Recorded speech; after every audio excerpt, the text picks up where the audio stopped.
এই মুহূর্তে নিহতদের গ্রামের বাড়ি লক্ষ্মীপুরে আছেন সহকর্মী সাইফুল্লাহ কামরুল। সরাসরি যাচ্ছি তার কাছে। কামরুল, আমি এই মুহূর্তে দাঁড়িয়ে আছি লক্ষ্মীপুর সদর উপজেলার পশ্চিম চপুল্লি গ্রামে। এই গ্রামের এই বাড়ির একটি সন্তান বাহারুল্লাহ, যিনি গতকালকে ওমান থেকে প্রায় ৩ বছর প্রবাস জীবন কেটে তিনি তার গ্রামের বাড়ির উদ্দেশ্যে আসেন।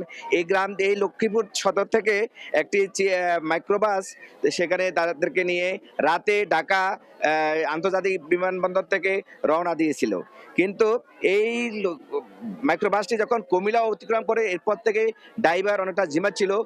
ওই গাড়িতে বাহারুল্লাহ এবং তার বাবা ছিলেন, এছাড়া তার পরিবারের প্রায় 11 জন সদস্য ছিলেন।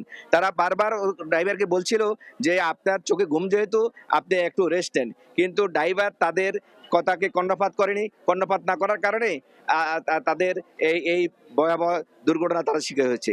এই দুর্ঘটনাতে দেখা গেছে যে যেটি আমাদেরকে ফায়ার সার্ভিস আমাদেরকে জানিয়েছেন, এই দুর্ঘটনাতে বাহারুল্লাহর নানু ফয়জুন নেসা এবং তার মা খুরশিদা বেগম, তার স্ত্রী কবিতা এবং তার মেয়ে মিম ছাড়াও তার বড় ভাই স্ত্রী কবিতা, সরি, তার বড় ভাই স্ত্রী লাবণী এবং লাবণীর মেয়ে লামিয়া মারা যান। এছাড়া তার আরেক ভাইয়ের স্ত্রীও এই দুর্ঘটনা মারা যান। Fire service, Chowmuhani fire service ভোর 5:30টার দিকে যখন এই দুর্ঘটনার খবর পায়, দুর্ঘটনার খবরের পরে তারা চন্ডগঞ্জ হাইওয়ে পুলিশকে খবর দিয়ে হাইওয়ে পুলিশ এই লাশগুলো উদ্ধার করে। আজকে সকালে 10টার পরে যখন এই লাশগুলো এই বাড়িতে নিয়ে আসা হয়, এখানে শোকের মাতম চলছে। এখানকার আত্মীয় স্বজন থেকে শুরু করে পাড়া প্রতিবেশীরা বউ আসছেন, যার কারণে এখানে এই লাশগুলো এখন দাফনের প্রস্তুতি নেওয়া হচ্ছে।